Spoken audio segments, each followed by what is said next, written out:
አምላካችን እግዚአብሔር በልባችን አስበን ከአንደበታችን ተናግረን ስለማንፈጽመው ስራው ስሙ የተመሰገነ ይሁን።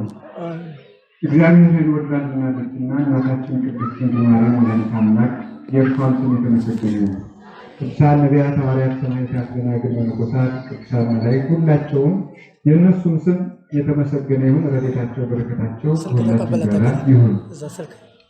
ክቡር አባታችን መልአከ ሕይወት መምህር ፍስሐ መኮንን የዚህ ታላቅ ደብር አስተዳዳሪና የአቋቋም መምህር፣ ክቡር መምህራችን ሊቀ ሊቃውንት ስምዐኮነ መላክ በባህር ዳር ሀገረ ስብከት የአራቱ ጉባኤያት ምስክር መምህርና የሀገረ ስብከቱ የሊቃውንት ጉባኤ ዋና ሰብሳቢ፣ የተከበራችሁ ሊቃውንተ ቤተክርስቲያን፣ መምህራን፣ ካህናት፣ ዲያቆናት፣ የእግዚአብሔር ሰዎች ሁላችሁ አንድ አምላክ በሚሆን በአብ በወልድ በመንፈስ ቅዱስ ስም እንደምን ከረማችሁ? እንደምን ሰነበታችሁ? እንደምን ዋላችሁ? እስከዚህ ሰዓት ያደረሰን አምላካችን እግዚአብሔር ስሙ የተመሰገነ ነው። ለረጅም ጊዜ ስለተቀመጣችሁ አንድ ጊዜ ቁሙ። አቁሜ ግን መዝሙር ስለማልችል ምንም ከምን እንደማደርገው አላውቅም።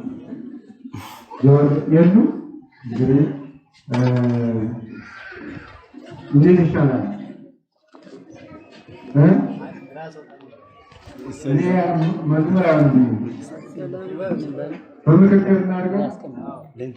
ጓዶች እንግዲህ ካላት ማን ከማን ያቻለ እንዳይሆን እንጂ ሊቃውንት ስለጀመሩ አካላት እስክታጣ ድረስ አንዳችን መዝሙር እንበላለን። ዘማሪቱም አትሰማኝ ሄዳለች። አይዟችሁ አትቆጣም። የቀደመ በደላችንን የቀደመ በደላችንን አታስብብን አታስብብን አቤቱ ይቅርታ ፈጥኖ ይደረግልን። አቤቱ ይቅርታ ፈጥኖ ይሁን ይደረግልን። አቤቱ ይቅርታ ፈጥኖ ይደረግልን።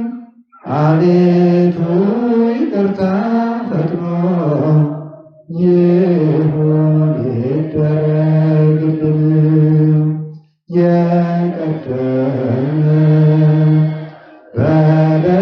በደላችንን የቀደመ በደላችንን አታስብብን አታስብብን። አቤቱ ይቅርታ ፈጥኖ ይደረግልን። አቤቱ ይቅርታ ፈጥኖ ይሁን ይደረግልን። አቤቱ ይቅርታ ፈጥኖ ይደረግልን። አቤቱ ይቅርታ ፈጥኖ ይሁን ይደረግልን። የቀደመ በደላችንን የቀደመ በደላችንን አታስብብን አታስብብን። አቤቱ ይቅርታ ፈጥኖ ይደረግልን። አቤቱ ይቅርታ ፈጥኖ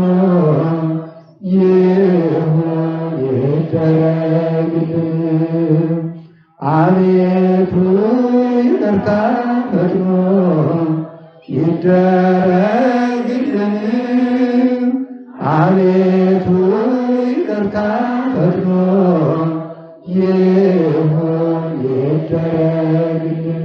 መድኃኒዓለም ይቅር ይበለን። ሁላችሁም ባላችሁበት ቁጭ በሉ። አምላካችን እግዚአብሔር በልቡናችን ሰሌዳ አድሮ እንዲያስተምረን እንዲመክረን ቅዱስ ፈቃዱ ይሁንልን። ሰይጣን በሰይጣን አይወጣም። በሉ እስኪ ሁላችሁ ሰይጣን በሰይጣን አይወጣም በሉ። ለሶስተኛ ጊዜ በሉ። ሰይጣን በሰይጣን አይወጣም። አይ እስኪ አንድ ጊዜ ወንዶች ብቻ አፍ ያላችሁ በሉ። አንድ ጊዜ ሰይጣን በሰይጣን አይወጣም በሉ። እናንተ ደግሞ በሉ። አንድ ላይ ደግሞ በሉ። ሰይጣን በሰይጣን ይወጣል አይደል? አይወጣም በሉ እስኪ። ሰይጣን በሰይጣን አይወጣም የምትሉ እጃችሁን አውጡ። ሰይጣን በሰይጣን ይወጣል። አከፋር ሰይጣን በሰይጣን ይወጣል። መልሱ እንጂ እንዴ! ሰይጣን በሰይጣን ይወጣል አይወጣም? ሶስተኛ ሰይጣን በሰይጣን ይወጣል አይወጣም? እሺ እግዚአብሔር ይስጥልን። አውሩ። ስለዚህ ጉዳይ ነው የምንማማረው። የማቴዎስ ወንጌል ምዕራፍ 26 የማቴዎስ ወንጌል ምዕራፍ 12 ቁጥር 26 ላይ ነው ያለው። የማቴዎስ ወንጌል ምዕራፍ 12 ቁጥር 26 የማቴዎስ ወንጌል ምዕራፍ 12 ቁጥር 26 ላይ እመሰ ሰይጣን ያወፅ ተናፈቀኬ በቤናቲሁ ሰይጣን ሰይጣንን የሚያወጣ ከሆነ እርሱ በርሱ ተለያየ ማለት ነው ይላል ጌታ። ይህንን ቃል የተናገረው ለስም አጠራሩ ክብር ምስጋና ይግባውና ጌታችን መድኃኒታችን ኢየሱስ ክርስቶስ ነው እና ቃሉን የነገራቸው ለአይሁድ ነው፣ ለፈሪሳውያን ነው። ከላይ ከፍ ብሎ ከቁጥር 22 እንዲህ ብሎ ይናገራል። ቅዱስ ማቴዎስ ሲጽፍ መጀመሪያ ታሪኩን ይነግረናል። ወምዝ አምጽኡ ዘጋኔን እውረ ወጽሙመ ወበሃመ። ከዚህ በኋላ አይሁድ ጋኔን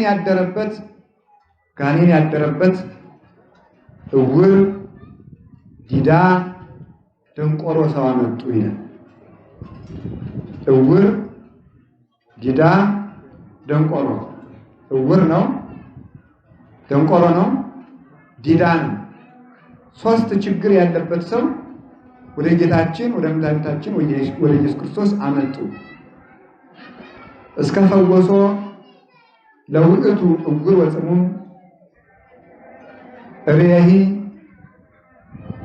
ነበበሂ ወርየሂ ወሰማሂ ይላል። ይህ ሰው ጌታችን መድኃኒታችን ኢየሱስ ክርስቶስ ዓይኑም እንዲያይ ጆሮውም እንዲሰማ አንደበቱም እንዲናገር አድርጎ ጌታችን መድኃኒታችን ኢየሱስ ክርስቶስ በዕለተ ሰንበት በቅዳሜ ቀን ፈወሰው ይላል። ያ ሰው ሶስቱም ችግሮቹን በአንድ ጊዜ ተፈቱለት። ዓይኑም አየ፣ ጆሮውም ሰማ፣ አንደበቱም ተናገረ። እንዲህ ከተደረገለት በኋላ አሕዛብ አደነቁ። አኮኑ ዝንቱ ወልደ ዳዊት፣ እንዴት አዝኖ ፈጥኖ ፈወሰው ሲሉ ይሄ የሩሩሁ የዳዊት ልጅ አይደለምን? የዳዊት ልጅ ክርስቶስ እኮ ነው። ዳዊት ቸር አይደለምን? ክርስቶስ እንኳን ወዳጁ ለሆነ ለፈጠረው ለሰው ልጅ ዳዊት ለጠላቱ ለሳኦል አዝኖ የለምን? ምን ድንቅ ነው ብለው መለሱላቸው። ወሰሚዖሙ ፈሪሳውያን ግን ሰምተው እንዲህ አሉ። ዝንቱሰ ያወፅእ አጋንንተ ዘእንበለ በብዔል ዘውል በመልአኮሙ ለአጋንንት ያወፅኦሙ ለአጋንንት። እሱስ ይህ ሰው በአጋንንት አለቃ በብዔልዜቡል አጋንንትን ያወጣቸዋል እንጂ እሱ በራሱ አጋንንት አያወጣም። መጀመሪያ ፈተናውን ያመጡት ራሳቸው ናቸው። እስኪ አንዳንድ ቀን ዕውር አበራሁ ይላል፣ አንዳንድ ቀን ዲዳ አናገርኩ ይላል፣ አንዳንድ ቀን ደንቆሮ እንዲሰማ አደረግኩ ይላል፣ አንዳንድ ቀን ሽባ ተረተርኩ ይላል። እስኪ ዛሬም ሁሉም ችግር ያለበት ሰው እናምጣና ምን እንደሚያደርግ እናያለን ብለው ለፈተና መጡ። ሲያስተካክለው ደግሞ ምን ያደረጉ? ሲያስተካክል ደግሞ በጥንቆላ እኮ ነው፣ በጥንቆላ በመጠጥ በአጋንንት አለቃ በዲያብሎስ ነው ያወጣ ብለው ክርስቶስን አሙት። ይህንን ሲያደርጉ ወአእመሮሙ እግዚእ ኢየሱስ ሕሊናሆሙ ጌታችን መድኃኒታችን ኢየሱስ ክርስቶስ ሕሊናቸውን አወቀባቸዋል። ወኩላ መንግስት እንተ ትትናፈቅ በቤናቲሃ ትማስን ወትጠፍር።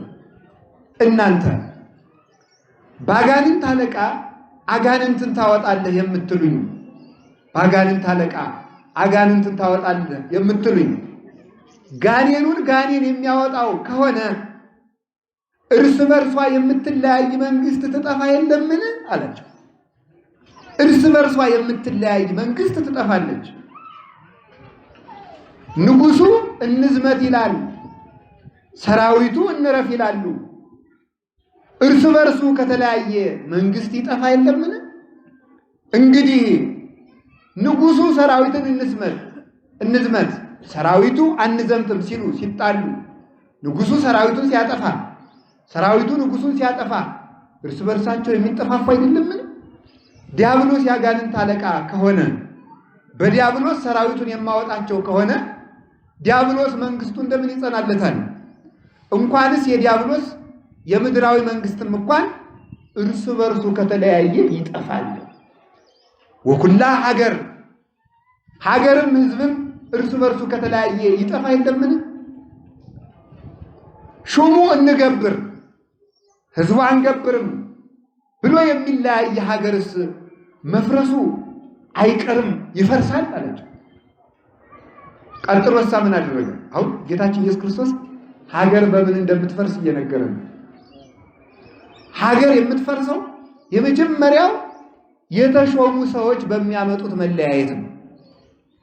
የተሾሙ ሰዎች ጥቅማቸውን በመፈለጋቸው፣ ክብራቸውን በማግነናቸው ወይም ደግሞ ራሳቸውን በማስመካት የሚሞቱ ባለመምሰሉ በመዝረፍ ተስማምተው ባለመግዛታቸው ምክንያት ምንም የማያውቀውን ህዝብ ዓላማ በማስታጠቅ ተልእኮ በመስጠት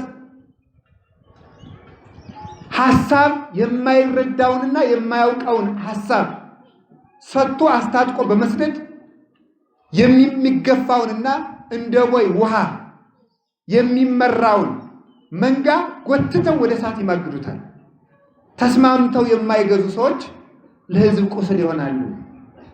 ህዝብ ደግሞ እርስ በርሱ ወይ ነገስታቱ አውቀው አይገዙ፣ ወይ ህዝቡ ተስማምቶ አይገዛ፣ ወይ ደግሞ ገዢዎቹ ካልተስማሙ ተስማምቶ አይጥላቸው። ገዢዎችም አይስማሙ፣ ተገዡም አይስማማ። ህዝቡ ባለመስማማቱ ገዢዎች ህዝቡን ከፋፍለው አገር ያፈርሳሉ። ነገስታቱ የተሾሙት ሰዎች ባለመስማማታቸው ህዝቡ ሰላም ወጥቶ ሰላም እንዳይገባ ባደረበት በሳት እንዲነድ፣ ነፍሰ ጡር ከዛፍ ስር እንድትወልድ፣ ህፃናት እንዲታረዱ፣ የሰው ልጅ በሰው ደም ታጥቦ እንዲበላ ይደረጋል። ከሁለት ችግር ነው። ነገስታቱ ተስማምተው ቢገዙን ሰላም እንሆን ነበር። እነሱ ተስማምተው ካልገዙን ተስማምተን እነሱ ስፍራ ሊያገኙ ይገባል። ከተስማማን እኛ ከተስማማን እርስ በርሱ የሚለያይ መንግስት ይጠፋል። ቅዱስ ዮሐንስ አፈወርቅማ ተናግሯል። የማያውቅ ንጉስና በራሱ ተመክቶ የሚኖር ንጉስ እርሱ ከወፍ አይሻልም ይላል። ከወፍ አይሻልም። ወፍ ከጽዱ ሲያባርሯት ከወይራው ሲያስነሷት ከጽዱ ሲያስነሷት ከሸምበቆ እንደምትንከራተት ህዝብን የበደለ ባለስልጣን ዋሻ ለዋሻ ፍርኩታ ለፍርኩታ ሲንከራተት ይኖራል። ዘመን መገላበጡ አይቀርምና ገንዘቡ ይጠብቀኛል እንዳይል የገንዘብ ጉልበት የለውምና ገንዘቡን ከሱ ጋር ይሰደዳል። የሰራዊት ጉልበት እንዳይጠብቀው ወይም ይከደዋል፣ ወይም አቅም ያንሰዋል። ሰራዊት በሰራዊት ይመታል፣ ወይም ይርበዋል፣ ወይም በቸነፈር ያልቃል፣ ወይም ይወረራል፣ ወይም ይታፈናል። ከወፍ አይሻልም። እበላ እበላ ስትል በጥሬ እንደምትጠመደው ወፍ እበላ እበላ እያሉ በስግብግብነት ስልጣንን በቃኝ ካለማለታቸው የተነሳ ያው የሚስገበገቡለት ገንዘብ ወጥመድ ሆኗቸው በዚያው ተጠምደው እንዳላሰበችው ወፍ ድንገት ርርኩም ብለው በወጥመድ ተጠምደው በገንዘባቸው ተጠምደው ወደ ወህኒ ይወርዳሉ። የማይስማማ ህዝብ ይጠፋል፣ የማይስማማ መንግስትም ይጠፋል አለ። በዚህ ብቻ ተደርገን ይደንቃችኋል። ቤትም ቢሆን አለ ጌታ ቤተሰብም ካልተስማማ ትጠፋለች። ቤተ መንግስትን የሚያጠፋው የቤተ መንግስቱ ሰዎች መለያየት፣ ህዝቡን የሚያጠፋው የህዝብ መለያየት፣ ቤትን የሚያፈርሰው የቤት መለያየት። የጎረቤት ክፋት ቤት አፍርሶ ያውቅ፣ ወይም ደግሞ የቀበሌው አስተዳደር ክፋት ቤት አይፈታም። የክፉ አሰሪዎቻችን ክፋት ቤት አይፈታም። ቤት የሚፈታው የቤቱ አለመስማማት። እንዴት ብሎ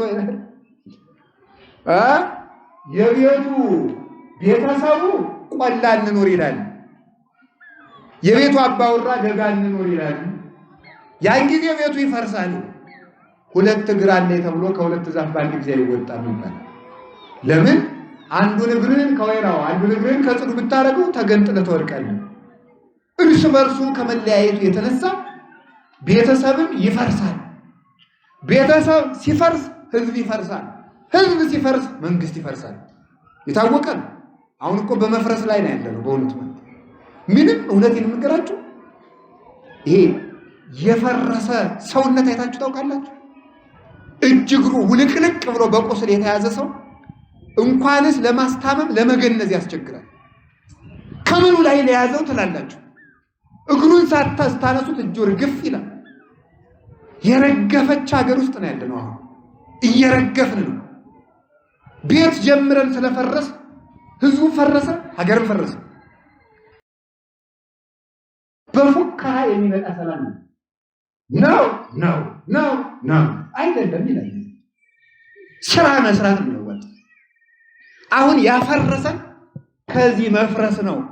ቤተሰብ ይፈርሳል። የመፍረስን ደረጃ ይሁን ቤተሰብ በሉ ህዝብ፣ ከዚያስ በሉ እንጂ ምን ይፈርሳል? ሀገር ይፈርሳል። አሁን እኛ መሰራት ይጠበቅብናል። በፈረሰ ቤተሰብ የታነጸ ህዝብ አይኖርም።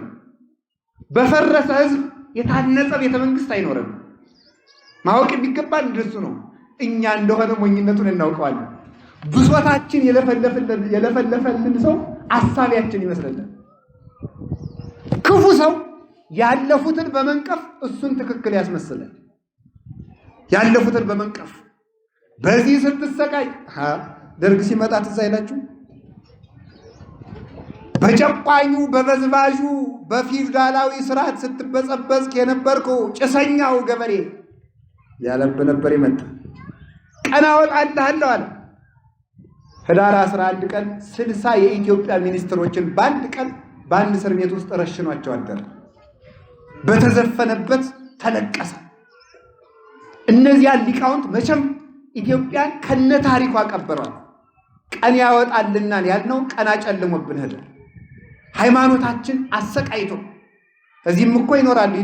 እስቲም እኮ አሉ ደረግ አስገድዷቸው ኢሰፓ እያሉ ባርበረቡ ፍየል እያረዱ የበሉ ቄሶችም አሉ እኮ እዚህም ማለት አሉ። ሸምገል ካሉት ውስጥ ማለት ነው። ልትወቅሷቸው አይደለም። ቅዱስ ጳውሎስ አለ እኮ በብር የሚሰራ ቤት አለ፣ በወርቅ የሚሰራ ቤት አለ፣ ባገዳ የሚሰራ ቤት አለ። ሁሉም እሳት ይለየዋል። በብር ይሰራል፣ በወርቅ ይሰራል፣ ሁሉም እሳት ይለየዋል። ሁሉም ጠምጣሚ ነው፣ ሁሉም ባለ ካባ ነው፣ ሁሉም ባለ ቆብ ነው፣ ሁሉም ባለ ቀሚስ ነው፣ ሁሉም ክርስቲያን ነው፣ ሁሉም ዘማሪ ነው፣ ሁሉም አጨብጫቢ ነው፣ ሁሉም ማህበር ይጠጣል፣ ሁሉም ያስቀድሳል። እሳት መጥቷል። እንግዲህ ሊለየን የሚነጥረው ይነጥራል፣ የሚጨማደደው ይጨማደዳል። ላስቲኩ ይቀልጣል፣ ወርቁ ይጠራል። አሁን እሳቱ እየነደደ ነው ያለው። የሚለይበት ጊዜ መጣ። በገለባ የተሰራ ቀለጠ። በስሜት ነበር ላስቲኮች ነበር ማለት ነው። በስሜት ነበር ስንገነፍል የነበር ነው።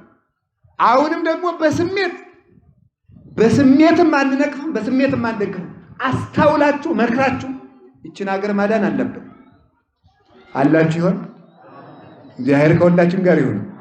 ምን እናድርግ ካላችሁ መሰራት። ቅዳሴ ስናስቀድስ የቅዳሴው መጨረሻ ላይ ካህኑ እንዲህ ይላል፣ ሀበነ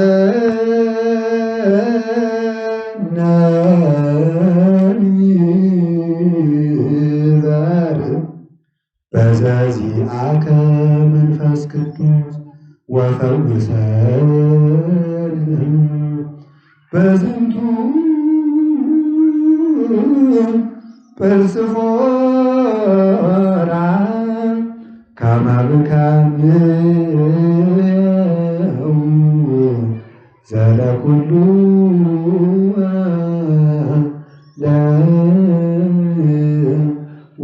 ወለዓለመ ዓለም ይላል። ሀበነ ንበር በዘዚአከ መንፈስ ቅዱስ፣ ባንተ ህልው ሆኖ ባለ በመንፈስ ቅዱስ እባክህ አንድ እንድንሆን አድርገን ይላል። ቅዳሴው ሲያልቅ የቅዳሴው መጨረሻ አንድ መሆን ነው።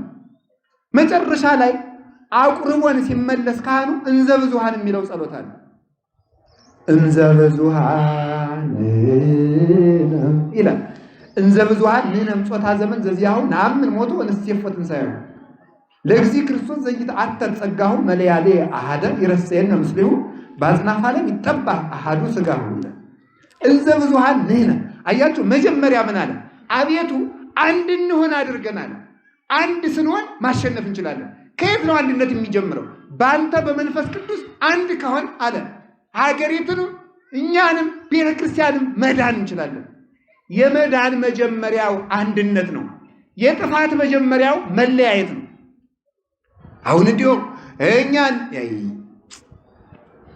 እንዲህ ይገርመኛል። አላችሁ የላችሁ? አላችሁ የላችሁ? እስቴ ውስጥ እኮ አባቱን የሚደበድብ የቄስ ልጅ አለ። ታውቃላችሁ? አባቱን በዱላ የሚል የቄስ ልጅ እኮ ነው።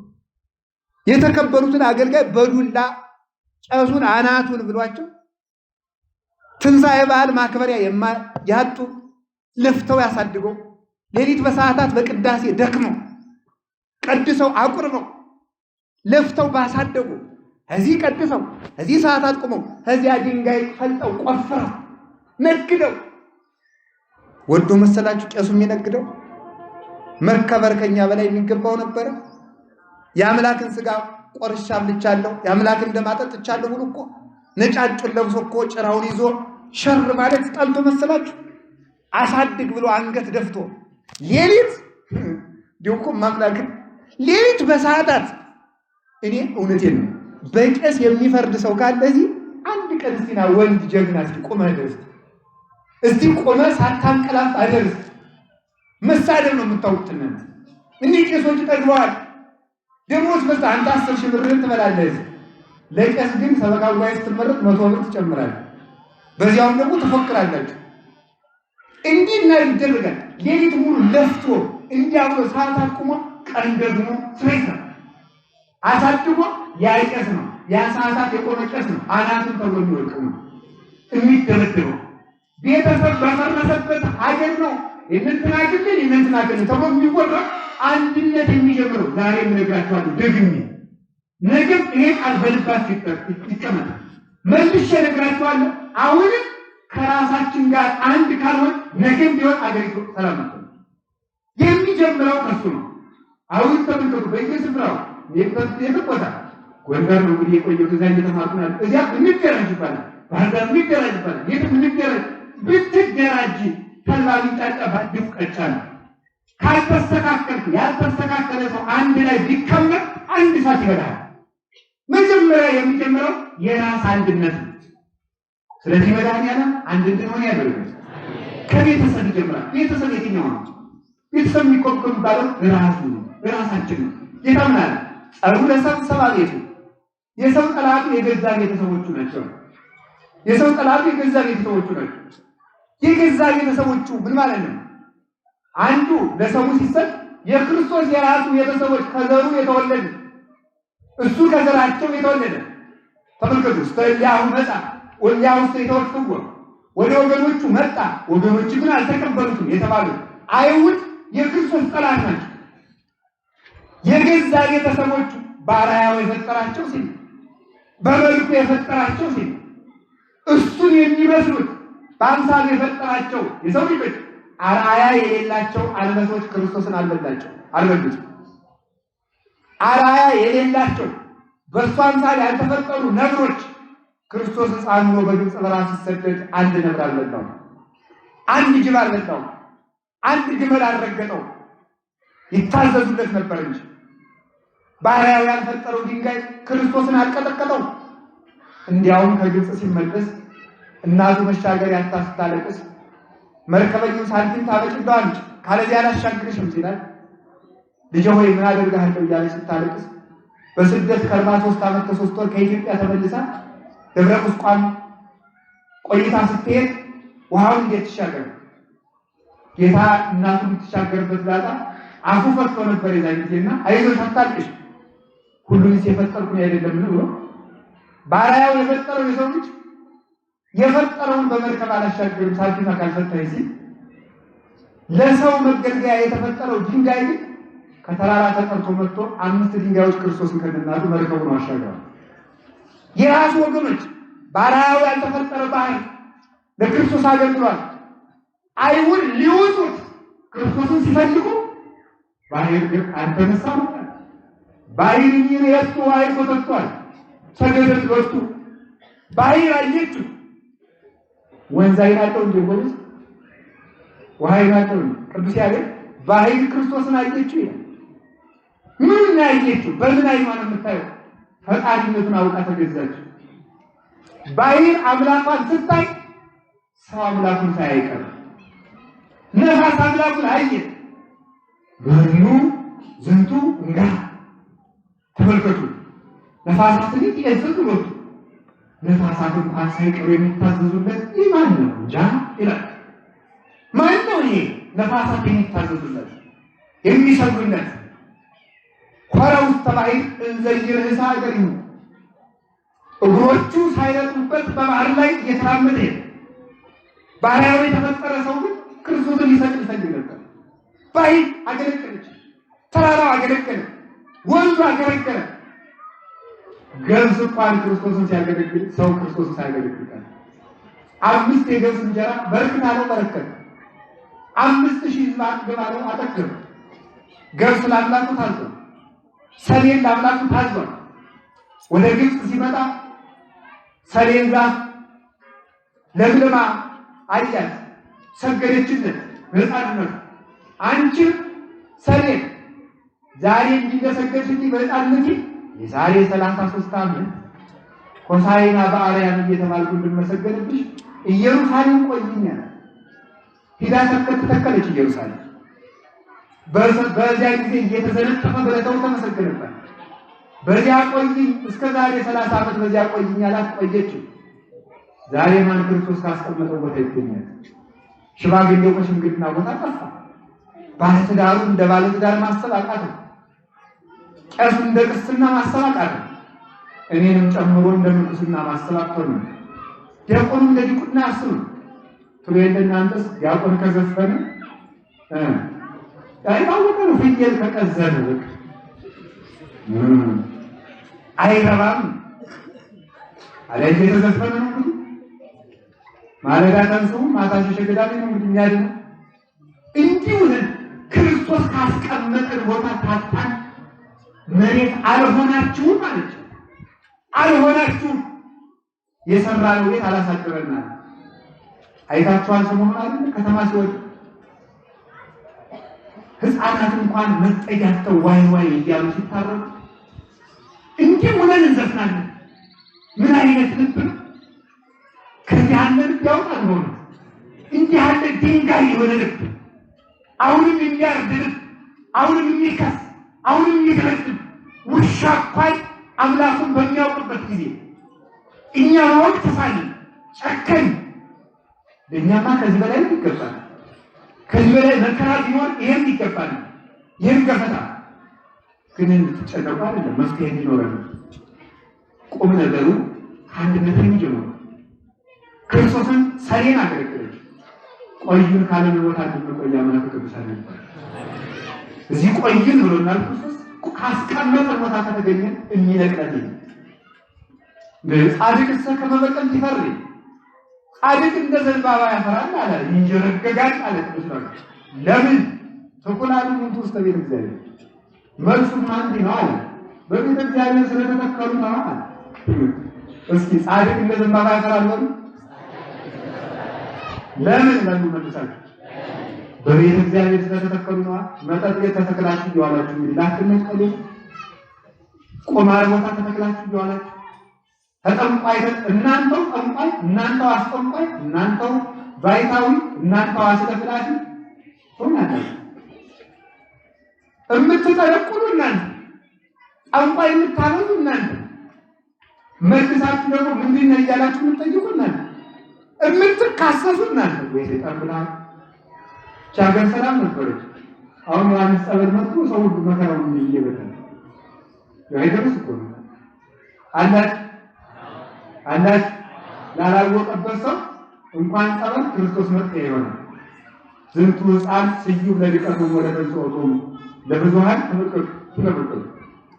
ይሄ ሕፃን አለ ስሙን ሲናገር ስሙን አረጋዊ ክርስቶስን ታቀፈና ባልባቀሉ ይህ ሕፃን ለብዙዎች ለውድቀታቸው ለትንሣኤያቸው ይሆናል።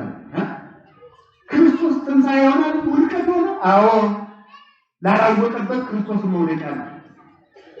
ተጠቀም ያላለው ሰው እንኳን በዲሞ ክርስቶስ መጠቀም ያቅተዋል። ተጠቀም ያላለው ሰው እንኳን በገንዘቡ በአምላክ መጠቀም ያቅተዋል። አይታችሁ አይደለም? በአምላክ ሥጋና ደም መጠቀም ያቃተን በጤፍ እንጀራ እንጠቀም። ክርስቶስን ለብሳችሁ ተጠቀሙ ብንባል እንዲህ ብለን በለበስነው ቁራሽ ጨርቅ እንጠቀሙ። በመስቀሉ መክቱ ስንባል እንዲህ ብለን የሚዝግ ብረት ተፋፍተን እናስቀረው ይመስላችኋል? የሚሻለን አንድ መሆን። የሰው ጠላቱ የገዛ ቤተሰቦቹ ናቸው። የክርስቶስ ጠላቱ የገዛ ቤተሰቦቹ ናቸው። አንድም የራሱ ደቀ መዝሙር ነው። የራሱ ደቀ መዝሙር አሳልፎ ሸጠ። መፍትሄ የሚጀምረው ከራስ ነው፣ ከቤት ነው የሚባለው ነው። ስለዚህ ተመልከቱ፣ የእኛም ጠላቶቻችን የገዛ ቤተሰቦቻችን ናቸው። ቤተሰብ አንድ ነው። ቤተሰብ ይሏችኋል። የት ነው ካላችሁ ከቤተሰብ ሰላም ይጀምራል። ጌታ ቅድም እንዳልኳችሁ ማቴዎስ 26:26 ላይ ቤተሰብም ከተለያየ ይፈርሳል፣ ሕዝብም ከተለያየ ይፈርሳል፣ መንግስትም ከተለያየ ይፈርሳል አለ። ቤተሰብ አለ ያለው የመጀመሪያ የሰው ልጅ አካሉን ሲያካሉን አይን ነው፣ ጆሮ፣ አፍንጫ፣ ምላስ፣ እጅ፣ ጉሮሮ፣ ሳምባ፣ ኩላሊት፣ ጣፊያ፣ አንጀት፣ ልብ፣ ጎነ አጥንት፣ ጀርባ፣ ትከሻ፣ ደረት፣ ክንድ፣ እግር፣ እጣት፣ ይሄ ሁሉ ይባላል ቤተሰብ በሉ እንጂ በሉ ሁላችሁ ቤተሰብ ይሆኑና ከዚያ በኋላ ተመልከቱ ቁመን አናሱ ምን ተውልን ወንጀ ገብር ይባላል። እነዚህ ቤተሰቦች በአንድ ላይ ማን ይባላሉ? እነ ኩላሊት፣ እነ ቀጭን አንጀት፣ እነ ወፍራም አንጀት፣ እነ ልብ፣ እነ ጣፊያ፣ እነ ሳምባ፣ እነ ሐሞት፣ እነ ጉበት፣ እነ ቅንድብ፣ እነ ጠጉር፣ እነ ጆሮ፣ እነ አፍንጫ፣ እነ ምላስ ተሰብስበው ማን ይባላሉ? በልቶ እንደ ገብርኤል ነው እንጂ ይሁን ቤተሰብ ማለት ነው። እግዚአብሔር ህብረትን የመሰረተው ከአንድ ሰው ነው። ከአንድ ከአዳም የሆኑ ሰዎች ታዲያ ምንድን ነው መሆን ያለበታል? ይሄ ነው መፍረስ የሌለበት። ይሄ ሲሰራ ከዚያ ነው ቤተሰብ ደግሞ የሚሰራ። ይሄ ምኑ ፈርሷል? እኩል ተመልከቱ። ዓይን ሌላ ነው፣ ጆሮ ሌላ ነው፣ አፍንጫ ሌላ ነው፣ አፍ ሌላ ነው፣ እግር ሌላ ነው፣ ልብ ሌላ ነው። ልብ ጽድቁን ያስባል፣ እጅ ሌብነት ሌብነቱን ያስባል፣ እግር ዙረቱን ያስባል፣ ልብ ማስቀደሱን ያስባል። ችግር ነው። ልብ ጣን ይሽተተኝ አፍንጫ ሽቱ ልብ ቃል እግዚአብሔር ጆሮ ዘፈን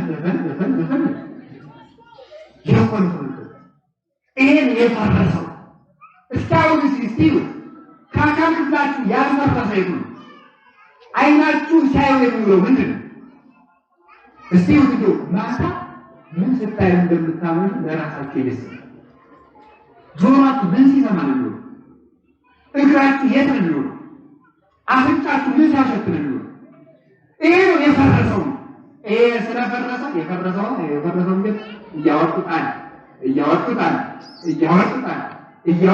እንደሚያደርጉት ወዲያው አካላችን በዝሙት ስለፈረሰ ክርስቶስ እያወጣጣል ነገር እንኳን በሰላም መኖር በሰላም መቀበር ታናፈቀ አልሆነ ነው። ፈርሰና አሁን መስራት ያለብን በሞት እያስተዋለ ራሳችንን ስሩ። ራሳችን ሳንሰራ አንድነታችን ኃይላችን ነው። የዝም ፉከራ ነው። በአንድ ጢስ አስጠግን ነው መስደድ እኮ ነው። ይብርኝ ነው ማለት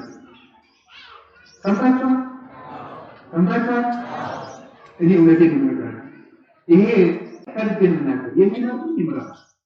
ክርስቲያን አመጣ ቆይቻል ሰው እንዲያታልሉ ሲባል የግብፅ ተልኳላቸው ሲሉንም ነበር። ሰው እንዲያታልሉ እናላቸው ማለት እንዲያስቡ ነበር። አሁን መልሶ ተገልጦ ሲመጣ ደግሞ አሁንም ስንናገር ደግሞ ይባላል። የምንነግራችሁ ነገር ምንድነው? የሚጀምረው ራስን መስራት በሞት የራስን መስራት ነው።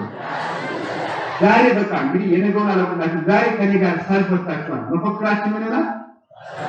ራስን መስራት በሉ አንድ ጊዜ ቀኝ እጃችሁን አውጡ። አሁን ሰልፍ ነው ዛሬ ሰልፍ በቃ የቤተክርስቲያን ሰልፍ ነው። ሰልፍ ከዛሬ ጀምሮ በሉ ራሴን አላፈርስም። ከዛሬ ጀምሮ ራሴን እሰራለሁ። ራሳችን ከሰራን የሚያፈርሰን ራሳችን ከሰራን በፍጹም መድኃኒዓለም ከእኛ ጋር እኮ ሞኝን አትሁኑ። መስራት ማለት የምትበድሉትን አካላችሁን ሰብስቡት። እንዴት አረጋዊ መንፈሳዊ ይላል አባ እንዲህ ያለ ደብር ላይ ለሹመት ፈልገንዎታል ሲሉ መጀመሪያ ያላስተዳደርኳቸው ቤተሰቦች አሉ። ይሄ ብዙ ሹመት አለ ይላል። ሹመቱ አካሌን ጨርሼ አልገዛሁትም። ራሴን ሳላስተዳድር ተመልከቱ። ዘይት ሰሪያ አለቱ አለ ቅዱስ ጳውሎስ። የራሱን ቤት ያልሰራ እንዴት የእግዚአብሔርን ቤት ያስተዳድራል?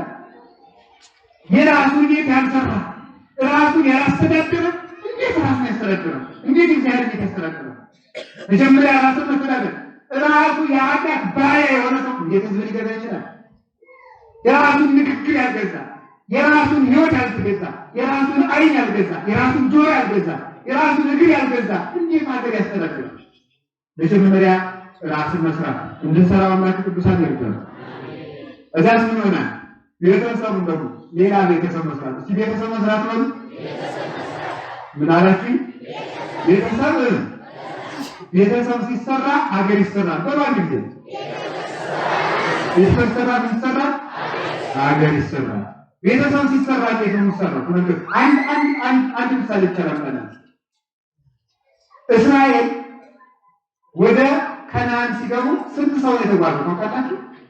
600,000 ሕዝብ 600,000 ሕዝብ ለ215 ዓመት በባርነት ተበትኖ የነበረ ያንን 600,000 የእግዚአብሔር መንጋ እስራኤል ማለት የእግዚአብሔር መንጋ የእግዚአብሔር ሕዝብ ማለት 600,000 ማህበርን ያመጣው መንገድ ታውቃላችሁ? የተሰራ ቤተሰብ ነው። ረመሞት የተሰራ ቤተሰብ ነው። የተሰራ ቤተሰብ ማለት ራሱን ያልሰራ አገር አይሰራም። ይህ ሳይለንት ያልተደረገ ሞባይል ትምህርት አይቀርም። ይህን አንዱ የቤተሰብ አስተዳደር ነው። እውነቴን እኮ ነው አላችሁ። ራሱ ስላልተገዛ ትምህርቱን አይቀርተውም ማለት ነው። አቃሉ ጋር ናችሁ ያልከውላችሁ ጋር ነው። የተሰራ ቤተሰብ ነው ሀገር ይሰራል። ምን ያለ ቤተሰብ አቤት የተሰራ ቤተሰብ ማን ሙሴ አንድ ወር አባቱ እናቱ እህቱ ወንድሙ አምስት እነዚህ 600,000 ማህበሮች 600,000 ማህበር ምን አድርጋ እናቱ የሙሴ እናት ስልክ የምታወሩ ሰዎች ካላችሁ ወጣቸው በመምራ አብራችሁ ኖር አለ 600,000 ሰው ማህበር ከስንት ሰው ተወለደ? ከአምስት ነው ልጅ አይደል? አዎ ሙሴ ባህር ተጣለ። ባህር ተጣለ ታሪኩን አልተረከው ማን አየችው? እህቷ አየችና ከባህር ወጣ። ከዚያ በኋላ በቤተ መንግስት አደገ።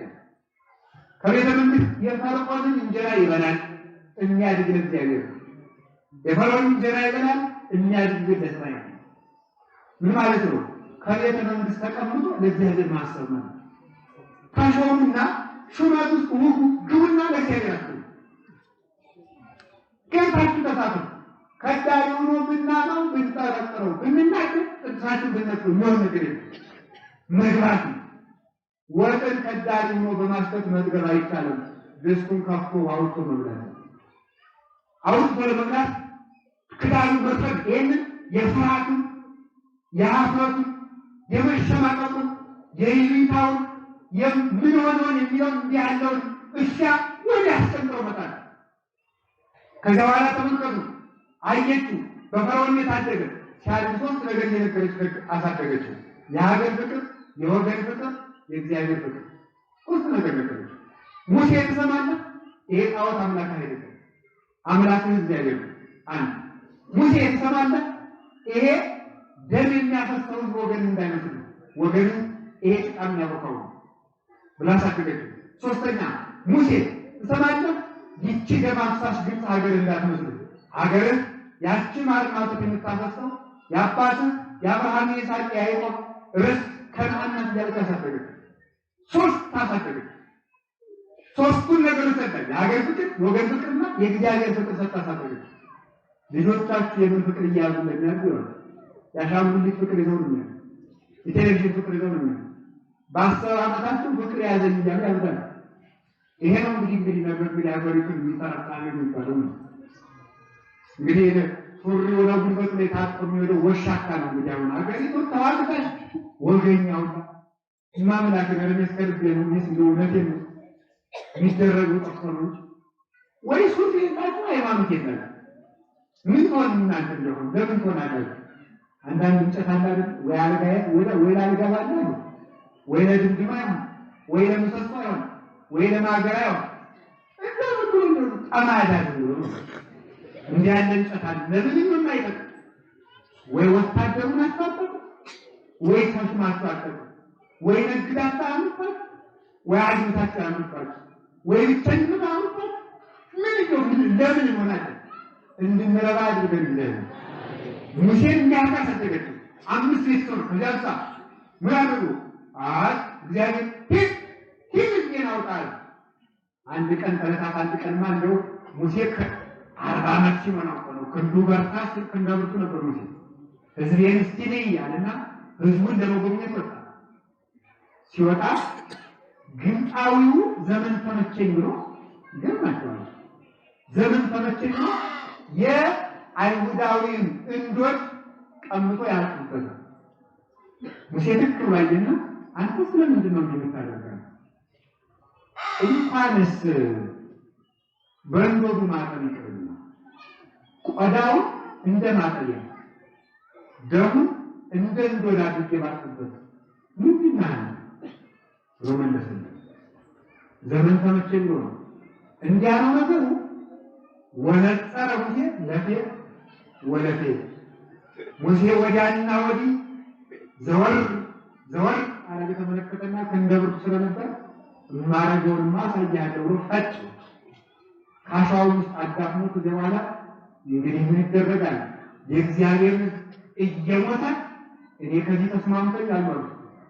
ወአቤ ሙሴ ከመ ኢይበልዖ ወልደ ወለተ ፈርዖን ወአብደረ ተመልከቱ። ይህ ምስለ ሕዝበ እግዚአብሔር የሚደለው ነሳት በግብፅ ቤተ መንግስት ተመችቶኝ ከምኖ ከእግዚአብሔር ሕዝብ ጋር ሞት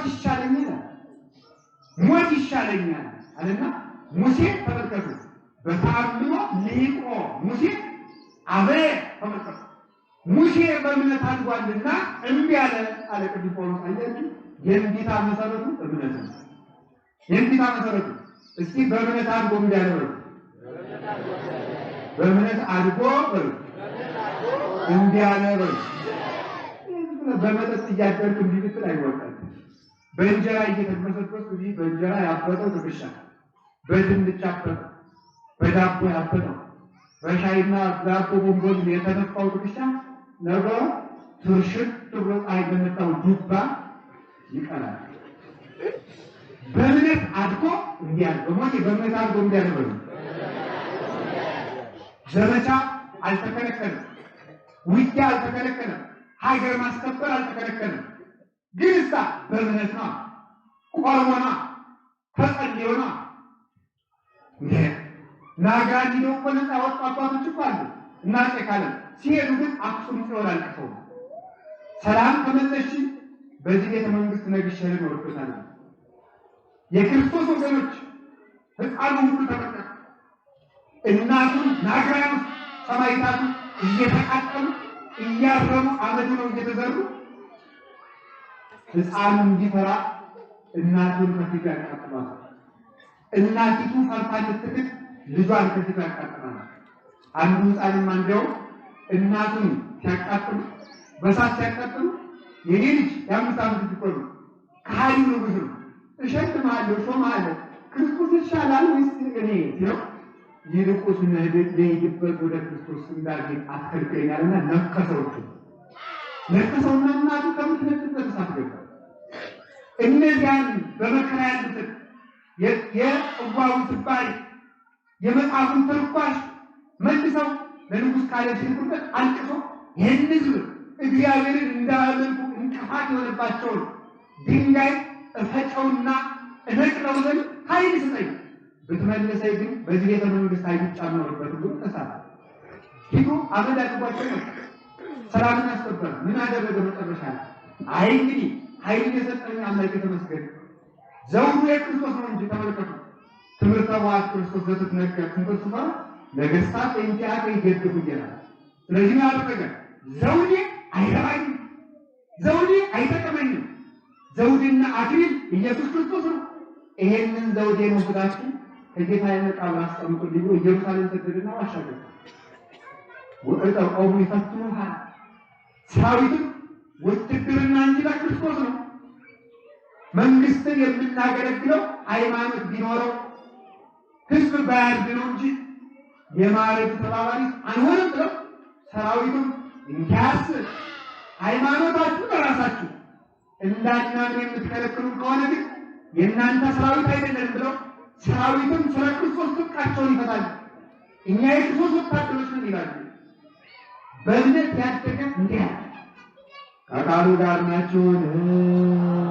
ዛሬ ከሁላችን ጋር ይሁን።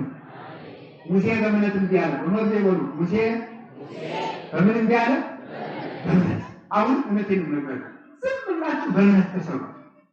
ጸሎት ለመጸለይ ኪዳን ለማስደረግ አልመሸም። ዛሬ እችን ሳምንት እንጠቀምበት፣ እናልቅስባት። ሁላችሁም የሌሊት መዝሙረ ዳዊትን እያነሳችሁ አለ ስገዱ፣ ታጥቁ። ሌሊት በቅዱስ ዳዊት መዝሙር የሚያለቅስ መከራ ይመጣል። ነግሬያችኋለሁ መፍትሄው። ነገ ጠዋት ተበድራችሁ ቢሆን የቅዱስ ዳዊትን መዝሙር ግዙና አልቅሱልኝ። ባይሆንላችሁ እንኳን ሌሊት ቁሙ። እኔ እንባ ባይኖረኝ የዳዊትን እንባ ተቀበለ ማለት ነው። ይህን ነገር ከዚያሳ ንስሐ እንግባ። ዛሬውን የምናደርገው ለቅዱስ ዳዊት ውደቱ እንዘጋጅ። አምነን ግን እንዋጋን ማሸነፍ ካላመነ ብዙ ያመነ አንድ ሰው ይሻላል። ከተጠራጣሪ ካውደልዳይ በሰራዊት ከተከበበው ሳኦል ይልቅ በጠባቂው ዳዊት ብቻውን በጠጠር ድል ነስቶ ይመጣል። ያመነ ዳዊት በጠጠር አሸንፎ ይመጣል። ያላመነ ብዙ መከራ ያበዛል እንጂ አይጠቅምም። አሃዱ ያነፍጠውን አሰርኩት ወክሌቱ ይሰድቦ ሙዳን አንዱ ሺዎችን ሁለት 10 ሺዎችን ያጠፋል። አንዱ ሺዎችን ሁለት 10 ሺዎችን ያጠፋል። በሰረገላ እሳት በብረት ለበስ ሰራዊት ይታጀብ የነበረውን እስራኤልን ሲያስጨንቅ የነበረውን የፍልስጤም መስፍን ሲሳራ የሚባለውን ሰው በምን እንዳሸነፉ ታውቃላችሁ?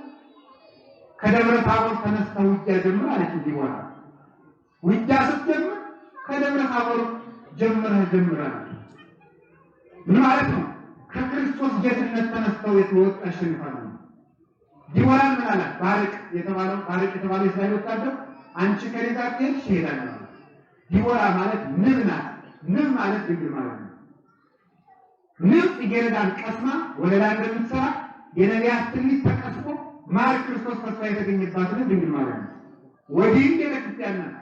ስርዓተ ቤተክርስቲያንና ፍቅረ ድንግል ማርያም ይዞ የሚወጣ ያሸንፋል። የክርስቶስ ጌትነት ሊወጣ ያሸንፋል። ዛተንቶ ውጊያ ገጠሙ። ፈራ። ችቦ እያበሩ ሲሄዱ ደነገጠ። እያለከለከ ብረት ለበስ ሰረገሎቹ አልቀውበት ወታደሮቹ አልቀው ሲሄድ መንገድ ላይ ሲደርስ ውሃ ጠማ። ውሃ ይዘት አንድ የተከፈተ ቤት አገኘ። እባክሽ አስጠጊ ናግባ አለች። ያቺ የእስራኤል ሴት ነው። ናግባ አለች። ያስጨንቃል። ድሆች እኮ አጋግና ሲሳራ መጣ ሲባሉ ያለ ጊዜያቸው ነፍሰ ጡሮች ወልድ ነበሩ። ደንግጥ እንዲያን አስጨናቂ ነበር። የሴቶችን ወድ ቀጡ። እስቲ ጽንስ እንዴት እንደሆነ ሌው የሚል ሰው ነበር። አጋግና ሲሳራ ኋላ ተመልከቱ። ሲሳራ መጣ ግባ አለበት። እንደዚህ አላለች። ግባ አለች። ኧረ እባክሽ ውሃ አላት። ለውሃው ነው ወተት ሰጣች። የወተትን አቅማራ ሰጠችና ከፈተችና ሰጠች። ገጠ አልወጣት እንቅልፍ አለ። ትንሽ ገራ የእንዲሁን በላይ ላይ ጫኝብኝ ሰው መጣ እንደው የለም ያለ ችግር የጠንተኛ ዝም ታየ። አምላከ እስራኤል በኃያሉን በደካማው ማድረግ ሰላም ጉልበቱ ነኝ። አንተም እግዚአብሔር እስኪ ሲጠብቃቸው እንይ ብለው አሕዛብ እንደተሳለቁ አትቅ። እባክህን ኃይልን በኔ ግለጣልና ችካሉን ጆሮ ላይ ያደረገችና አስማምታ ጆሮ ያደረገችው እንዳታዳግመኝ እርዳኝ አለችውና ችካሉን አለመውደቁ ነው። ሚካኤል ይዞላት ነው መሰለኝ። ችካሉ አለመውደቁ እሷ መዶሻ ሰጥቷል ማለት ነው። ችካሉ በመዶሻ አንድ ጊዜ ስትለው ችካሉ በግራ ጆሮ ወጥቶ ከመሬት አንድ ግድ ገባ። እንዲያብራ ጀዋላ አንገቱ ቆርጧ። የእስራኤል ጠላት በሴት እጅ እግዚአብሔርማ ጋሻ ነቆ ዘገር ነቆ ቢዋጋ ድንቅ ነው። በሴት እጅ አሸነፈ ብላ እስራኤል በዚህ ተመሰከረ። እግዚአብሔር የእስራኤል አምላክ በዚህ ተመሰከረ። ከብዙ ክፋፎ አንድ ምርጥ ይሻላል። ከበዛ ገብስ ይልቅ ይላል። በአሁን በጠባብ አንቀጽ በጠባቡ በር ግቡ። በጠባቡ በር የሚገቡት ጥቂቶች ናቸው። ወደ ሕይወት የሚወስደው መንገድ ጠባብ ነው። ወደ ሰፊው የሚሄደው ግን ብዙ ሕዝብ ነው ይሉና አባቶቻችን።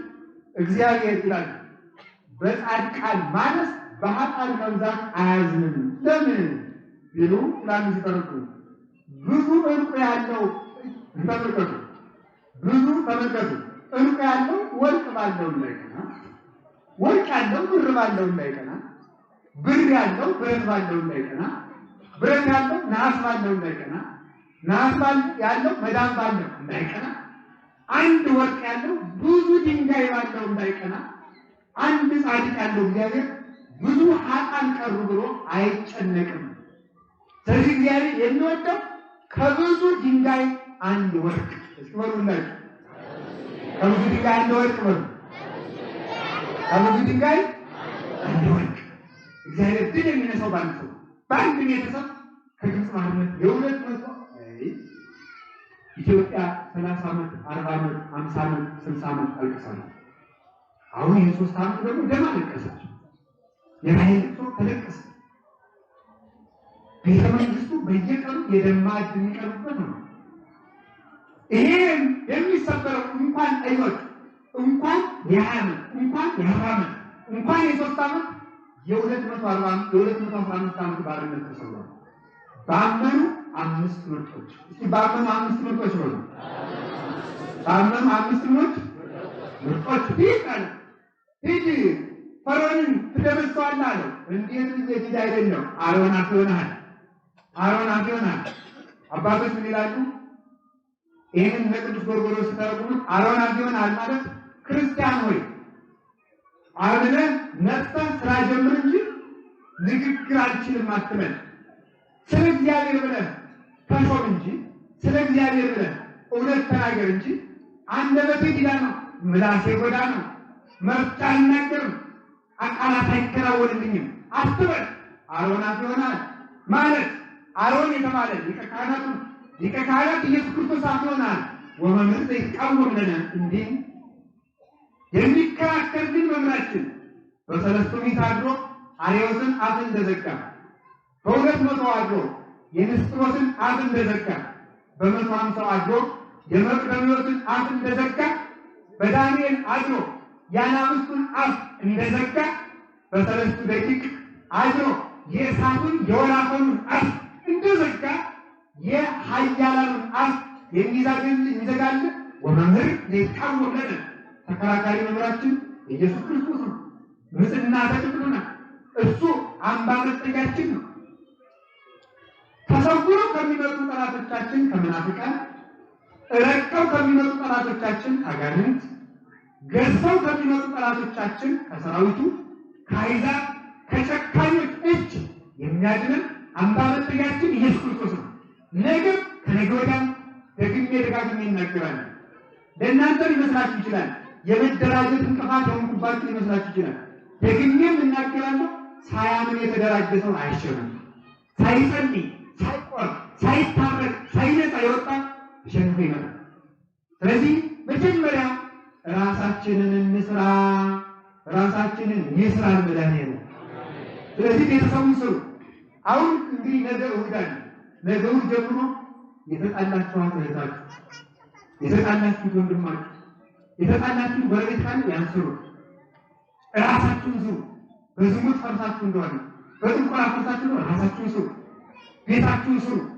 ልጆቻችሁን ስሩ። ጎረቤቱን ስሩ። ሲጠራቀም የእግዚአብሔር ሕዝብ ነው። የእግዚአብሔር ሕዝብ ነው።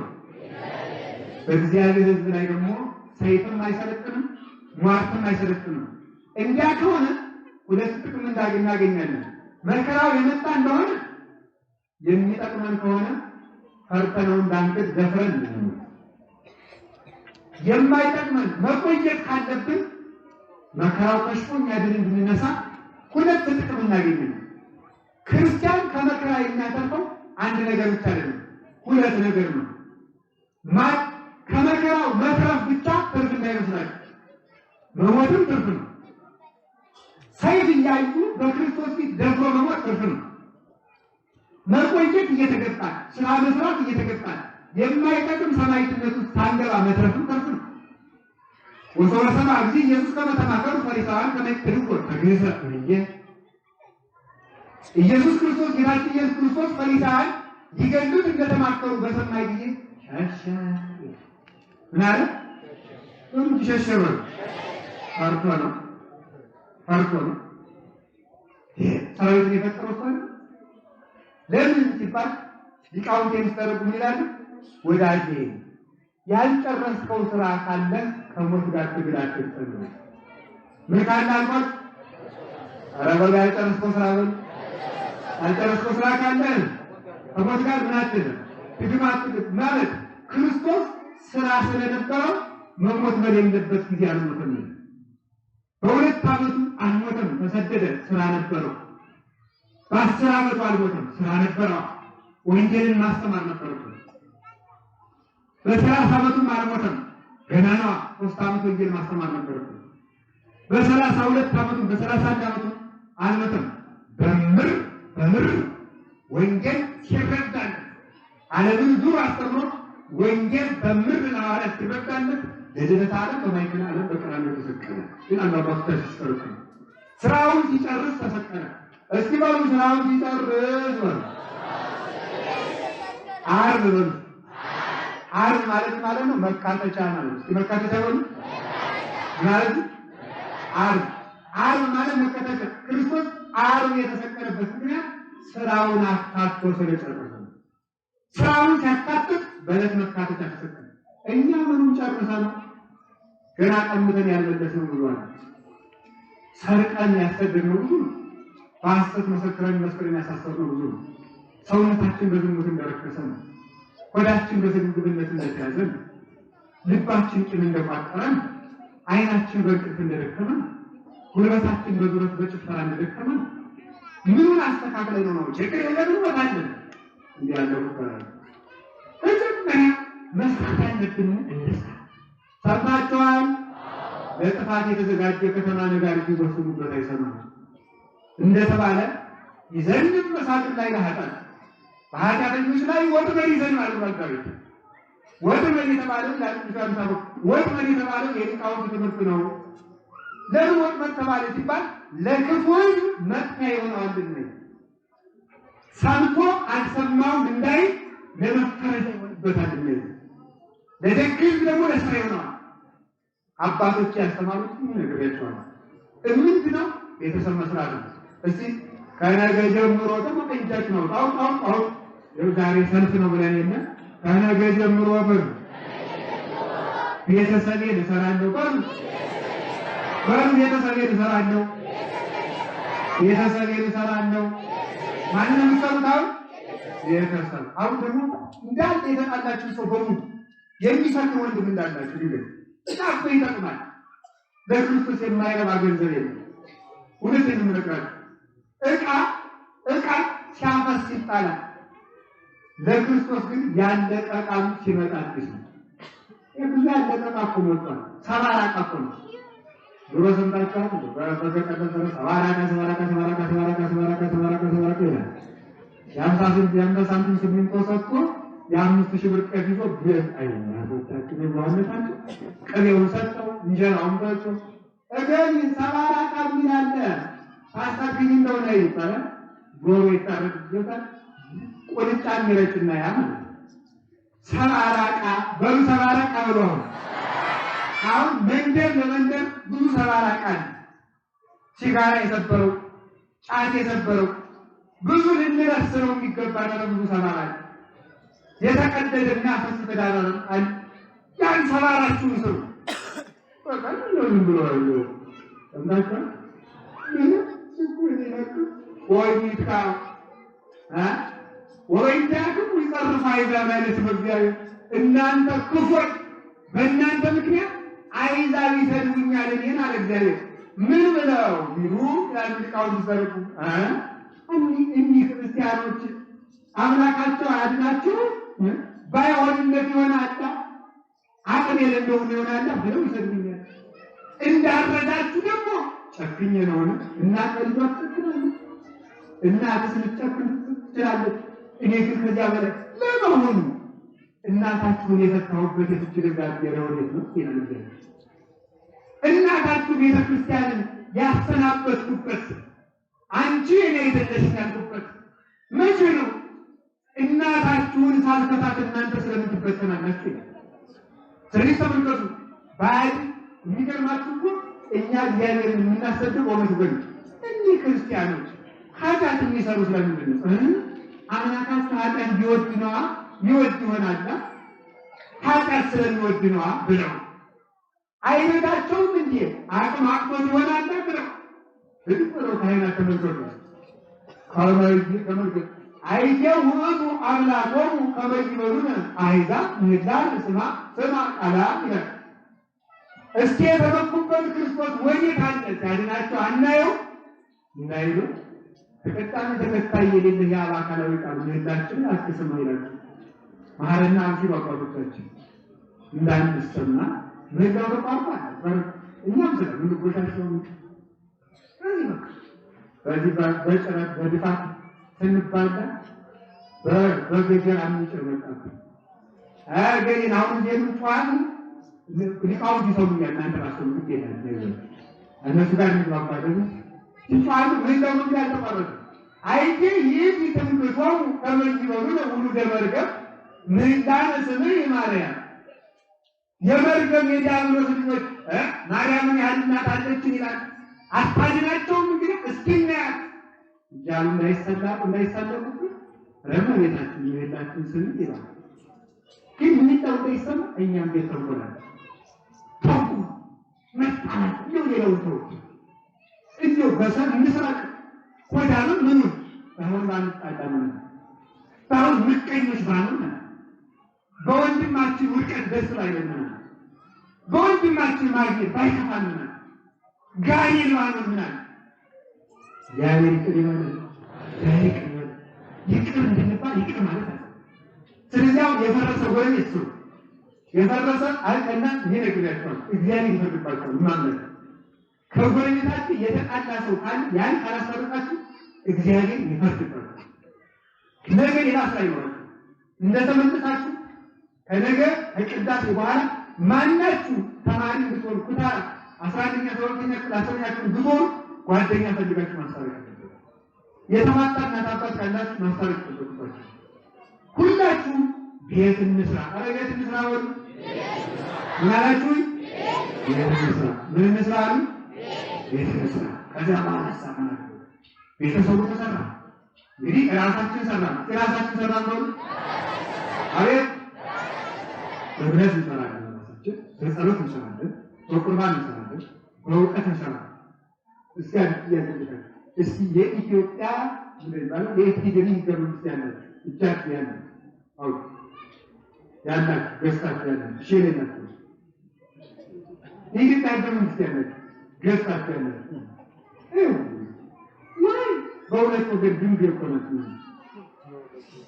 ወይ ያምጣት ወይ ያምጣት ወይ ጋታው ለማገት እንኳን አንቀጽ ይሄን እንዲህ አድራችሁ ለማገት ነው ይላችሁ አታኑ ሰው በእውቀት መሰራት ነው።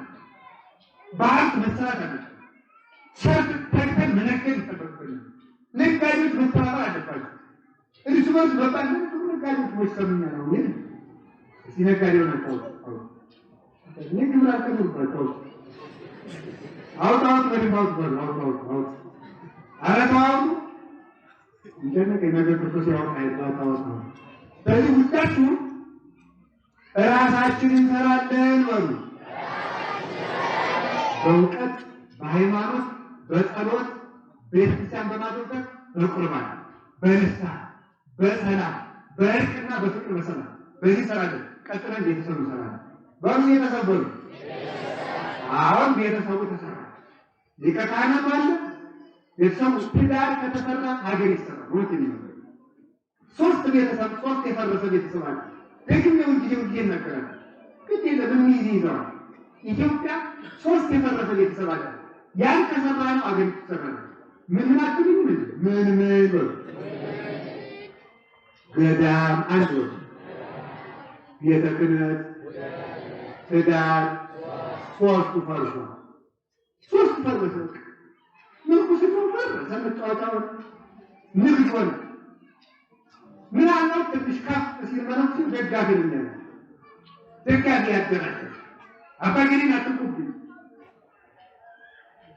ሲጀመር ምን እንደሚሆነው አይታን አይደረስ ከዚህ ቆምና ወገኖች ይላል። እሺ እኛ ግን ያስተምሩ ይፈልጋሉ። እሺ አባዬ እና ስለዚህ እግዚአብሔር ከኔ ጋር ነው። እሺ ፎካሪ ይጀምራል። የግብር ማሰባሰብ የገንዘብ ማሰባሰብ ሆነ። የሰው ማደራጃ ያጠንቃሪ ማደራጃ ሆነ። ቆይ ምን ሆኗል? ቢመራችሁ ዋጥ እንግዲህ የሚደርስ የሆነ ምንኩስና የሰው ማደራጃ ያጠንቃሪ ማደራጃ የገንዘብ ማደራጃ የክብር መፈለጊያ መነገሻ ሆኗል። እሱ ፈርሷል። እሱን ይስራልን እግዚአብሔር። መነኮሳትን እንድንሰራ እግዚአብሔር ይርዳል። ምኑ ፈረሰ? ቤተ ክህነቱ ፈርሷል። ምን ይደረጋል? ቤተ ክህነቱ ግን ዮሐንስ አፈወርቅ ይላል ቤተ ክህነት ውስጥ አንድ የማይሞላ ትልቅ ዋሻ አለ። ማለት ትልቅ አንድ ስም ዋሻ ዋሻ ነው። ለገን ተሳደቡ አይደለም የሚነገር የሚሰማ ይስማ። ዘመድ ዲያቆን ካላችሁ ንገሩ፣ መረክል ካላችሁ ንገሩ ደግሞ እንዴው ስለ መድኃኔዓለም ይጀምራል። ማንንም ልነቅፍ ከዚህ እንዳልቆም እርግጠኛ ሆነ። ስለዚህ ተሰጭ ችግር ብቻ ነው። እኔ ደግሜ ነግራችኋለሁ። ከማንም ደጋፊነት ወጣት ተደረገ። የማንን ካላችሁ የቤተክርስቲያን ወሩላችሁ የማንን የቤተክርስቲያን እላሳምናል ተመከረ። አንዳንድ መነኮሳት በጊዜ እኮ ደጋፊዎቻቸው ቢቆጣቸው ኑሮ እኮ ዛሬ ለመገራት አስቸግሩ ነበር። ኋላ ግን በምን የመጣሽ ያለው ግን በእንቁላሌ ማለት ነው። ዶሮ ሰርቆ እኮ ተሰቅሎ እኮ ነው። ዶሮ ሰርቆ ተቸነከረ። ፊት እንቁላል ሰርቆ ወሰደ። እሰይ የወለዱት ይወልዳልና ተቀበለ። እንቁላሏን ቢጥም አድርገበለ። ዶሮ ሰርቆ ሲታሰርና ሲደበድብ አይናፈሪያ ስትል እንቁላል ያትከስም ነበር። የዛን ጊዜ እንቁላል ሳመጣልሽ ደስ ብሎሽ ባትለኝ ወይስ ዶሮ ወደ ነበር ማለት ነው። እንቁላል የመጠጣሽ ማለት እኮ ነው። ቀድሞ የምናከብራቸውን አባቶች ቀድሞ አባቴ ለዚህ ፋና ነው ትክክል አይደለም እንጂ እንኳን ነው ሲባል የቆጠሩ እኮ ይሄን ነገር የቤተ ክርስቲያን ዋሻ ልንገራችሁ ለመስደድ ምንድነው ወርስ ክብር መፈለግ ይባላል። ሲባል የዋሻው ክብር መፈለግ ነው። ምንድነው ክብር መፈለግ? ዋሻ ነው። ባላሳም ያደርጋል። ይኸውልህ ስራ እንዳይሰራሳ ጤና ይስጥልኝ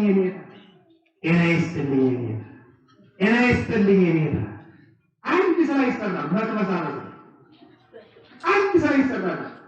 እርስዎ እኮ አላሳተሉ የራሴን ክብር እንዳይነካሱ ነገር አይነካም። አደረባይ ይሆናል። ባለጠጎችን አይናገርም። ለምን ክብሩ እንዳይነካ ያደርጋል። አሁን አብዛኛው የቤተ መንግስት ሰው ለአንዱ አባ እንዲላል ሰሞኑን በጣም በልማት ስለተመቹን በአስተዳደር የልማት አባት ኖት የሸድሞት ፈልገናል 300 ሺህ ብር አይለፈለፍም ብሎ ይሰጡታል። ዋላያችን ቪዲዮ ይቀርጹት።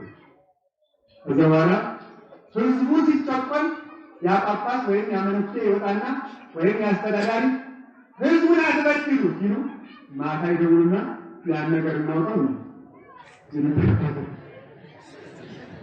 ችግር አደዋላ እና ደዋላ ይመጣል። ለምን አስተውሉ። መንግስታችን የልማት መንግስት ነው። የመደራጀት መንግስት ነው። ዲሞክራሲ ሳይገባው ማለት ነው። ስለዚህ ስራው ይክብር መፈል አድርባይ ነው። አቀርማጭማን እርስ በርስ አለመነቃቃት ካህናት አንተሩ ተናገሩ በቤናችሁ ይላል ቅዱስ አባታችን ቅዱሳን ካህናት እናንተ እኮ እግዚአብሔር አይን ነበራችሁ። አይን ከሆናችሁ እርስ በርሳችሁ ታዩት እንዴ ታዩ እንጂ የዙር ጉድ ብቻ ልምታዩ እርስ በርሳችሁ ታዩ። ክብር ይቅርባችሁ፣ አትክበታበቱ። የውሸት አሸንክታባችሁን አውልቃችሁ ጣሉት ይላል። አውልቀን ለመጣል ያልቃል። አንድ ጥያቄ ጠይቃችሁ፣ በዚህ ዘመን ሰው ይሸጣል አይሸጥም? እስቲ የኳስ ጨዋታ አይታችሁ ነው በቴሌቪዥን ነው አውጡ እሺ የኳስ ተጫዋች ይሸጣል አይሸጥም? እገሌን ባለ ተጫዋች ከማንቸስተር ወደ አርሰናል ያህል ዶላር ተሸጠ ይባላል አይባልም? ሰው ይሸጣል ማለት ዘመናዊ ባርነት ማለት ነው። ቤተ ክህነት ውስጥ ሰው ይሸጣል። ሰምታችኋል? ምን ይሸጣል? ሰው እኔ ያቆቋም መምህር እዚህ ወደ ደብረ መቀጠል ፈልጌ ነበር። አምሳኛ ደግሞ ታውቃለህ? 50 ብር ዛሬ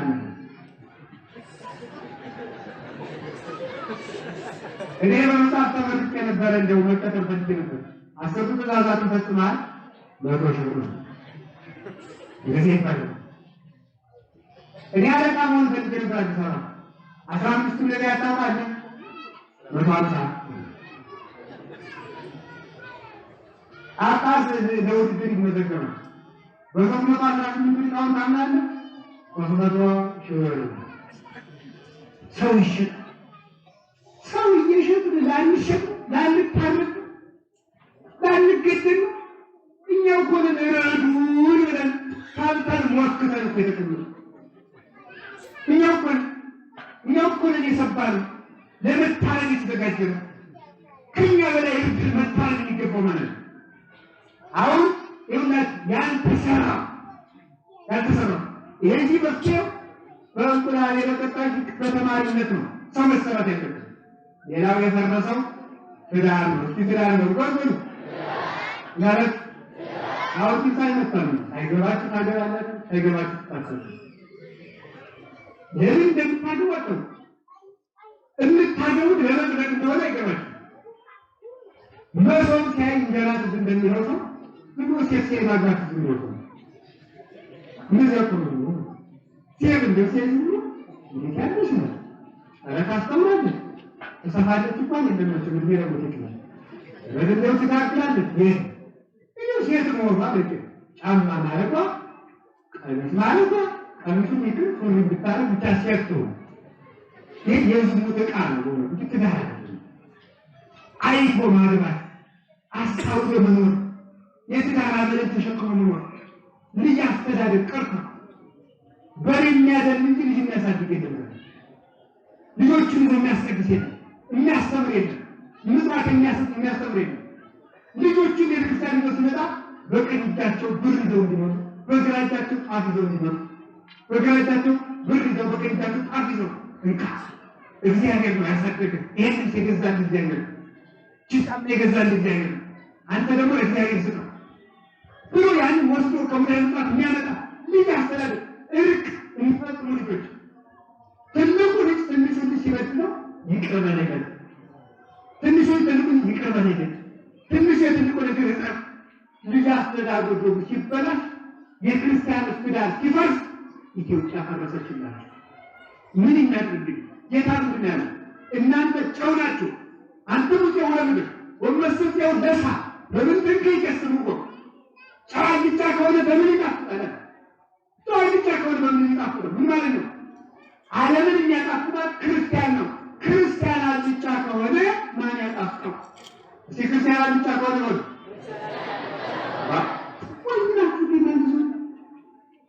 እና የኛ ብቻ ሆነን አሁን ከነገር ነው ቢሰራ ተጠቁ ያላመነ ሹመኛ ጋር በሚደናቸው ምን ትደነቃላችሁ?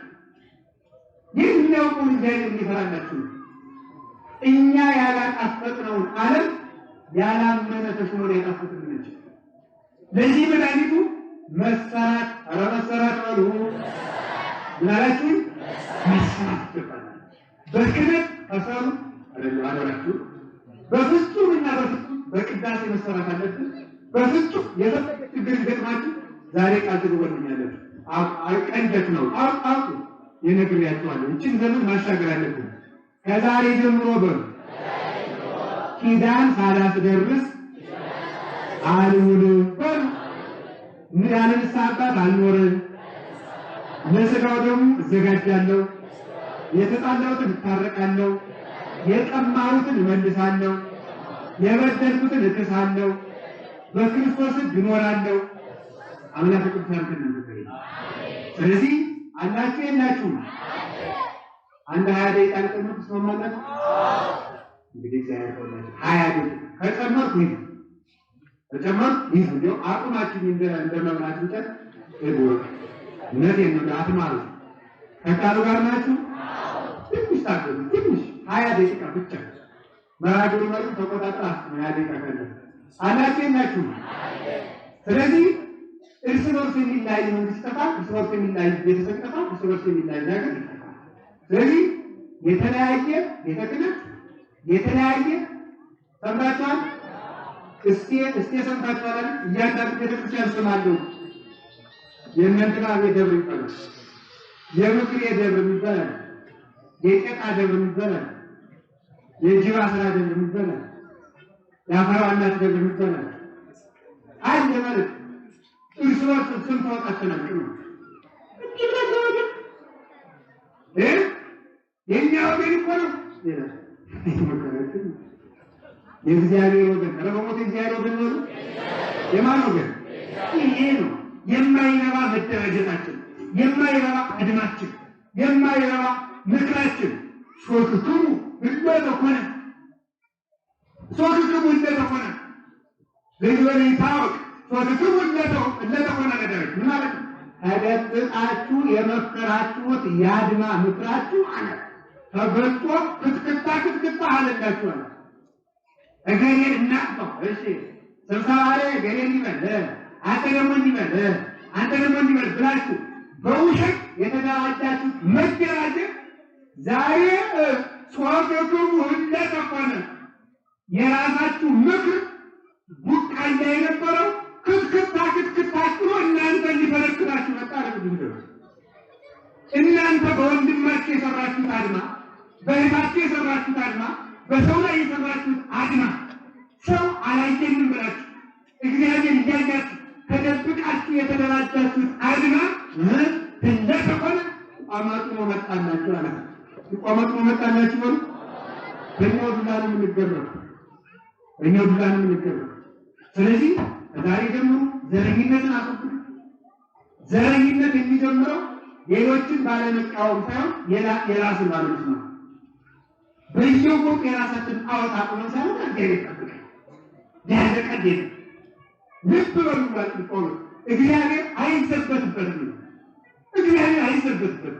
ትክክላችሁ የክርስቶስ መንግስት በጎጥ እየከፋፈል እንዴት አንድ አድርገን እናገር ማለት እንችላለን ከዚህ መውጣት ይጠበቃል ከተሰራን እንሰራለን እኛ ከተሰራን ነው ኢትዮጵያን እንሰራለን በርበሩላችሁ እኛ ከተሰራን እሺ ኢትዮጵያን እንላለን በሞት እንደው በይታችሁ ማስተዋወቂያ ከቤታችሁ ካለ እቺ ጽፋችሁ በዚህ ቀን በየቀኑ አስቡ አንድ ጊዜ ሴቶች ወንዶች ሁላችሁ ነው እኛ ከተሰራን ኢትዮጵያን እንሰራለን እርሱ ይደግማችሁ ነው እኛ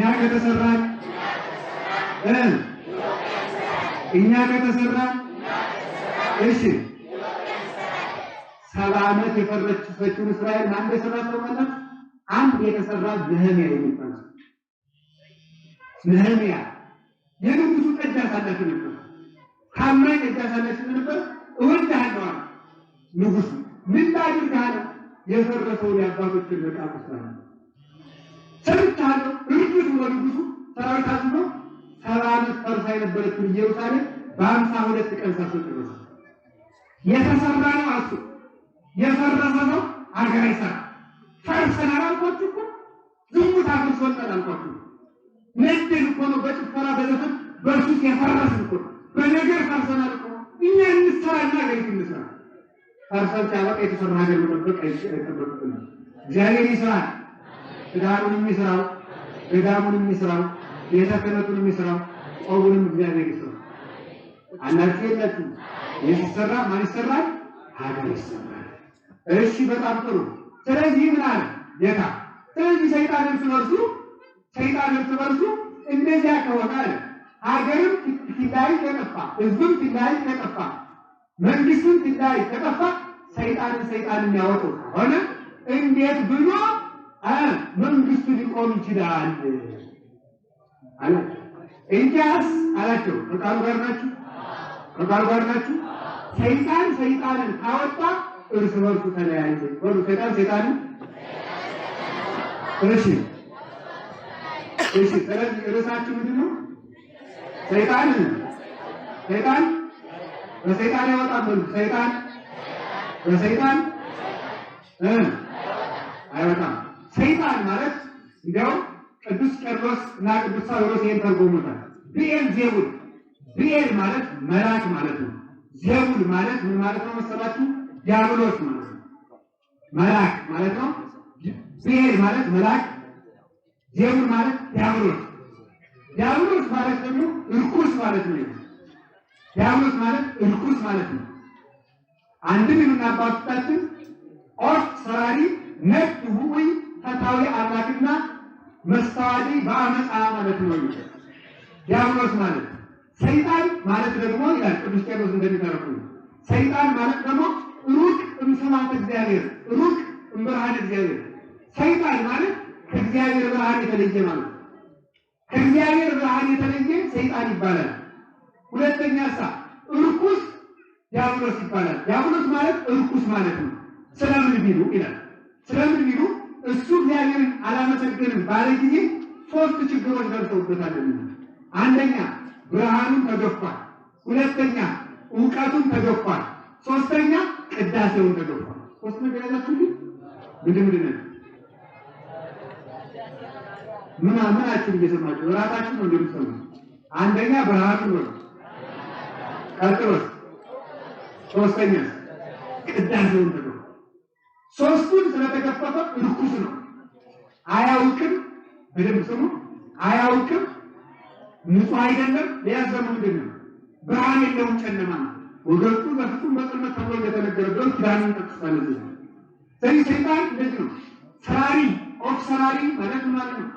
ወፍ እንደሚበር ሁሉ ሰውን ለማሳት ይቸኩላል። ነድ ውይ ማለት የሚያቃጥል ትኩሳት ሰውን ትኩሳት ያደርግ ያማልና መስተዋዲ በአመፃ ሰውን ከሰው ያጣላልና አንድም እሱ ቀድሞ ኃጢአት አሰርቶ መልሶ ደግሞ ከእግዚአብሔር ፊት ሲከስስ ያጣላ ይገኛልና ፈታ አምላክና ወንበዴ ነው፣ ቀማኛ ነው። አምላክነትን ሲቀማ ሊቀማ ሲሻ ተገኝቷልና ሩቅ ማለት ነው። ከእግዚአብሔር የራቀ ከክብር የወደቀ ነው። እግዚአብሔር የራቀ ነው፣ ከክብር የወደቀ ነው። መስተቃረብ ማለት ነው። የበጎ ነገር ጠላት ማለት ነው። ሰይጣን ነው የበጎ ነገር ጠላት። እንዲህ ስለሆነ ሰይጣን በሰይጣን አይወጣም፣ ሰይጣን በእግዚአብሔር ይወጣል እንጂ። አረበሉ ሰይጣን በእግዚአብሔር ሰይጣን በመላክ ይወጣል እንጂ ይበሉ። ውሸት የማን ነው? ደም ማፍሰስ የማን ነው? ጨካኝነት የማን ነው? ምሕረት የለሽነት የማን ነው? ውንብድና የማን ነው? ማጣላት የማን ነው? ከሳሽነት የማን ነው? ጨለማነት የማን ነው? እርኩስነት የማን ነው? ቅዳሴ የለሽነት የማን ነው? ጨለማ የማን ነው? የሰይጣን። እሺ ሰማችሁ? በጣም ጥሩ። ይህን ሁሉ ክፋት የሚያደርጉ ሰዎች ኢትዮጵያ ውስጥ ገብተው ሰው እየገደሉ ማለት ሰይጣን ናቸው። ሰይጣን ናቸው። ሰይጣን በሰይጣን ይወጣል። ይኸውልህ አንተ ከዋሸህ ምንድን ነው? ሰይጣን ነው። ከሰረቅህ ምንድን ነው? ሰይጣን ነው። ነገረ ሰሪ ከሆንክ ምንድን ነው? ሰይጣን ነው። ቀማኛ ከሆንክ ምንድን ነው? ሰይጣን ነው። ዘማዊ ከሆንክ ሰይጣን ነው። ቅዱስ ሕይወት ከለቀህ፣ ቅዱስ ትዳር፣ ቅዱስ ቤት፣ ቅዱስ ውሎ፣ ቅዱስ ንግግር፣ ቅዱስ አለባበስ፣ ቅዱስ አረማመድ ከሌለ ሰይጣን ነው።